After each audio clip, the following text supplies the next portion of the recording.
प्रणाम सभी भैया बहनों को प्रणाम।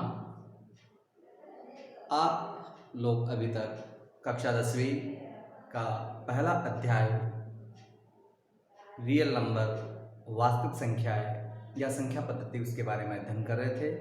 अभी तक आप लोगों ने प्राकृत संख्याएं, पूर्ण संख्याएं, पूर्णांक, परिमेय संख्याएं, अपरिमेय संख्याएं, इन सभी के बारे में आपने जानकारी प्राप्त की है, इन सभी के बारे में आपने पढ़ा है। अब इसी अध्याय से जुड़े हुए कुछ महत्वपूर्ण टॉपिक यूक्लिड विभाजन प्रमेय का और यूक्लिड विभाजन एल्गोरिथम के बारे में आज हम अध्ययन करेंगे कि ये होते क्या है और इनका प्रयोग हम कहाँ करते हैं। सबसे पहले जैसे आपने दो वर्ड सुने हैं, प्रमेय का और एल्गोरिथम। तो सबसे पहले हम इनके शाब्दिक अर्थ समझने की कोशिश करते हैं कि प्रमेय का क्या होती है और एल्गोरिथम क्या होता है, क्योंकि जब तक हम किसी भी चीज़ का शाब्दिक अर्थ नहीं समझेंगे वो चीज़ हम बराबर समझ नहीं पाते हैं। तो सबसे पहले अपन देखते हैं कि प्रमेय का क्या होती है।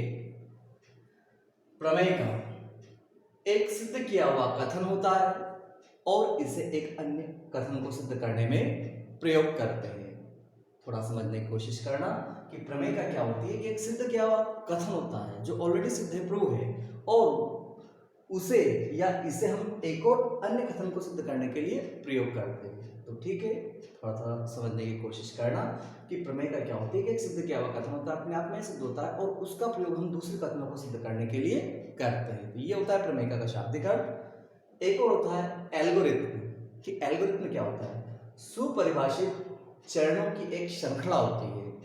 एल्गोरिथम के बारे में हम पढ़ रहे हैं कि एल्गोरिथम क्या होता है कि एल्गोरिथम सुपरिभाषित चरणों की एक श्रृंखला होती है जो विशेष प्रकार की समस्या को हल करने की प्रक्रिया या विधि प्रदान करती है। क्या करते हैं कि एल्गोरिथम क्या होता है, सुपरिभाषित चरणों की एक श्रृंखला होती है जो विशेष प्रकार की समस्या को हल करने की प्रक्रिया या विधि प्रदान करती है। ठीक, यानी कि प्रमेय का और एल्गोरिथम जो थोड़ा डिफरेंट होता है, इसको समझने की कोशिश करना। उसके बाद में आपके जो दो टॉपिक हम पढ़ेंगे, तो यूक्लिड विभाजन प्रमेय का और यूक्लिड विभाजन एल्गोरिथम। तो यूक्लिड विभाजन प्रमेय का क्या होती है, पहले इसके बारे में जानते हैं।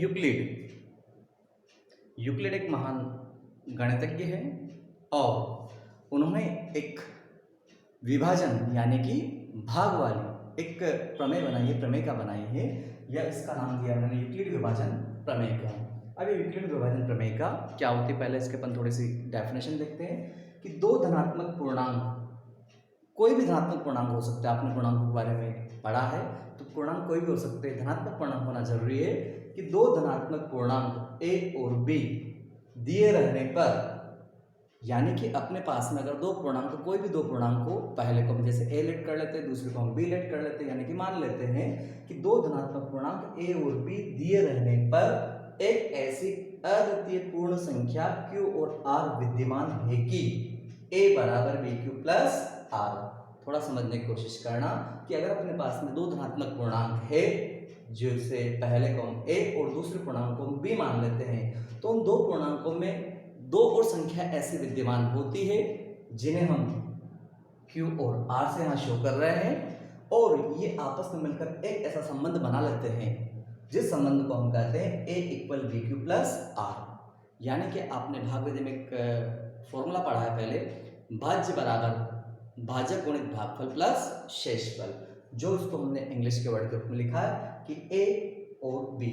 यहाँ समझने की कोशिश करना कि A और B जो दो धनात्मक पूर्णांक है, पहला पूर्णांक जो विशेष रूप से बिगड़ लेते हैं हम छोटा, दूसरा पूर्णांक जो हम छोटा लेते हैं। जब भी हम बड़े पूर्णांक को छोटे पूर्णांक से डिवाइड करते हैं, भाग करते हैं भाग विधि में, तो हमारे पास में भागफल और शेषफल हमेशा अपने को मिलता है। यानी कि यूक्लिड विभाजन प्रमेय का आपको क्या कहती है कि कोई भी दो धनात्मक पूर्णांक अगर आप लेते हैं तो उन दो धनात्मक पूर्णांकों से हम दो संख्या और ऐसी बना सकते हैं या और दो संख्या में ऐसी प्राप्त हो सकती है, और उन सभी से एक रिलेशन बन जाता है जिसे हम A equal BQ plus R कहते हैं। और यहाँ पर एक कंडीशन समझने की कोशिश करना कि ये जो R होता है, ये R हमेशा 0 से बड़ा या उसके बराबर होता है, तथा ये जो R होता है हमेशा जो b है उससे छोटा होता है। तो एक बार और मैं इसको समझाने की कोशिश करता हूँ कि यूक्लिड विभाजन प्रमेय क्या कहती है कि जब भी दो धनात्मक पूर्णांक अपने को दिए रहते हैं जैसे a और b, तो उन दोनों धनात्मक पूर्णांकों में दो और ऐसी संख्याएं पूर्ण संख्या विद्यमान होती है और इनसे हम एक ऐसा रिलेशन क्रिएट कर लेते हैं, रिलेशन बना लेते हैं जिसे हम a = bq + r के फॉर्म में लिखते हैं, जहां पर r हमेशा बड़ा या बराबर होता है 0 से और r जो होता है वो हमेशा छोटा होता है किससे, b से। मतलब यानी कि r और b कभी भी सेम नहीं हो सकते हैं। तो ये एक यूक्लिड विभाजन प्रमेय का है। इसको हम और एग्जाम्पल से करने की कोशिश करते हैं कि ये एग्जाम्पल से इस प्रमेय को हम कैसे समझते हैं।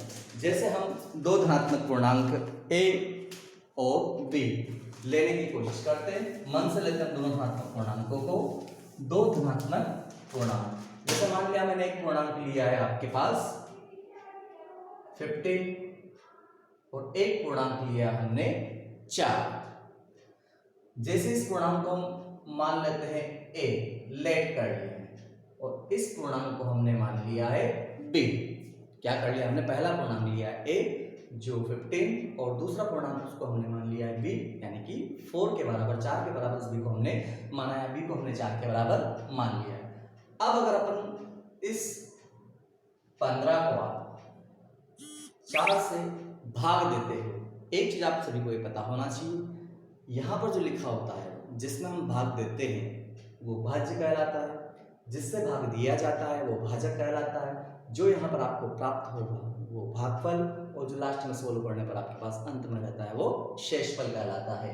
ठीक, तो जब भी हम 15 को किससे 4 से भाग लगाते हैं तो कितनी बार जाता है, 3 बार, कितना आता है 12, और यहाँ इसको अपन माइनस करते हैं तो शेषफल में कितना रहता है 3।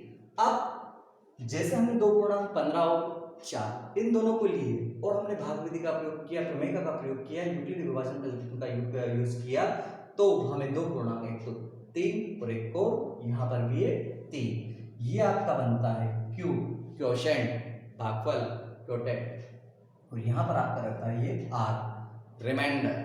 अगर इसको अपन वापस लिखते हैं यूक्लिड विभाजन एल्गोरिथम के फॉर्म में, तो कैसे लिखेंगे इसको, a = bq + r। तो a मीन्स आपका 15, b यानी कि 4, q क्वोशेंट कितना आया था 3, और प्लस रिमाइंडर में भी कितना रहा 3।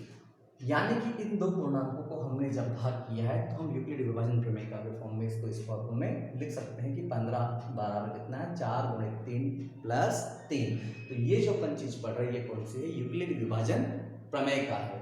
ठीक, और यहाँ पर एक चीज अपन और क्लियर कर देते हैं कि जैसे हम यहाँ कह रहे थे कि जो r होता है हमेशा 0 से बड़ा या उसके बराबर होता है, हमेशा b से छोटा होता है। तो यहाँ पर आप देखिए इस r को, ये जो आ रहा है 3 है, 3 0 से बड़ा होता है। ठीक, तो 0 से बड़ा भी आ रहा है, और ये r है इसकी वैल्यू b मतलब 4 से क्या है ज्यादा आ रहा है। तो ध्यान रखना जब भी हम भाग लगाते हैं तो शेषफल जो रिमाइंडर होता है वो हमेशा इस भाजक से छोटा होता है। क्या होता है, हमेशा भाजक से छोटा होता है। तो थोड़े से इसको हम एग्जाम्पल और करेंगे और इसके दौरान इसको आसानी से समझने की कोशिश करेंगे। एक और चीज आती है आपके यूक्लिड विभाजन एल्गोरिथम। अब यूक्लिड विभाजन एल्गोरिथम क्या होती है, यह यूक्लिड विभाजन प्रमेय का पर आधारित चरणों की एक ऐसी प्रक्रिया है जिसका प्रयोग किसी विशेष समस्या या दो धनात्मक पूर्णांकों a और b का HCF ज्ञात करने के लिए किया जाता है। मैं एक बार इसको बताता हूँ, आप लोग समझने की कोशिश करना कि यूक्लिड विभाजन एल्गोरिथम क्या कहता है कि यह यूक्लिड विभाजन प्रमेय पर आधारित, किस पर आधारित है ये, यूक्लिड विभाजन प्रमेय पर आधारित चरणों की, मतलब इसमें कुछ चरण चलते हैं। यूक्लिड विभाजन प्रमेय के बाद में कुछ स्टेप का प्रयोग करते हैं। चरणों की एक ऐसी प्रक्रिया है जिसका प्रयोग किसी विशेष समस्या या तो कोई विशेष समस्या होती है या दो धनात्मक पूर्णांकों a और b का हम HCF ज्ञात करने के लिए करते हैं। मतलब जब हम एल्गोरिथम पे आते हैं तो हम यूक्लिड विभाजन प्रमेय का प्रयोग करते हैं और उसी के द्वारा हम कुछ स्टेप का या कुछ क्रमबद्ध चरणों का प्रयोग करते हुए हम एल्गोरिथम ज्ञात करते हैं, जिसे हम यूक्लिड विभाजन एल्गोरिथम कहते हैं। इसके द्वारा हम दो पूर्णांकों का HCF हम आसानी से ज्ञात कर सकते हैं। इसके हम और एग्जाम्पल देखेंगे, तो आप इसको थोड़ा सा समझने की कोशिश करना। फर्स्ट चैप्टर है, थोड़ा सा अटपटा रहता है, लेकिन आप प्रयास करते रहोगे तो इसको आसानी से समझ जाओगे।